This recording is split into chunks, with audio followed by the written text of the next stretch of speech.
नहीं पिया काहे करेलो तू नहीं नहीं पिया। कितना मानती हो यार। हता न मन पुट जाइब मोटाई हो दादा। मुँह छोटा कैसे घोटाई हो दादा। अरे आई हो दादा, अरे आई हो दादा।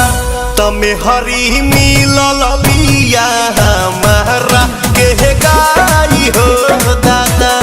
दोनों बेरा तू बना के पीहा चाय हो दादा।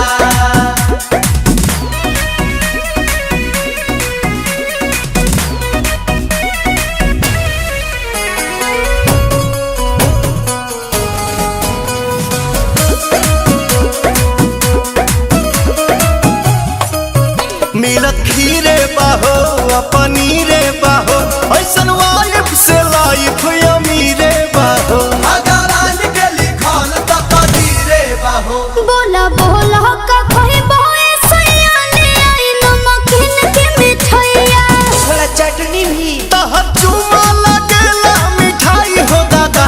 भौजी फेर भइला सब हलवाई हो दादा। अरे आई हो दादा, अरे आई हो दादा।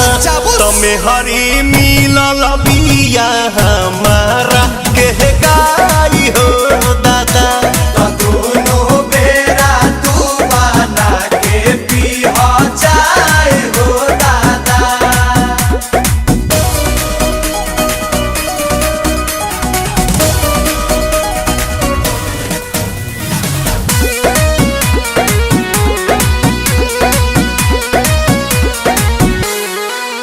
मने आंसू के हो प्रियांशु के हो, ई त जान ही पवन बेआसू के हो। रोजे गोड़वा दबावे सासू के हो। पिया आई था कौन बने रोआ लगाई दी दिल गमकौआ। अच्छा हाजी बेलू मोहरत के दर्द भगाई हो दादा।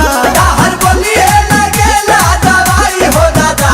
अरे आई हो दादा, अरे आई हो दादा।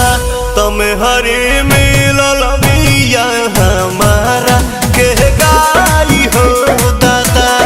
दोनों बेरा तू बना के पीहा चाय हो दादा।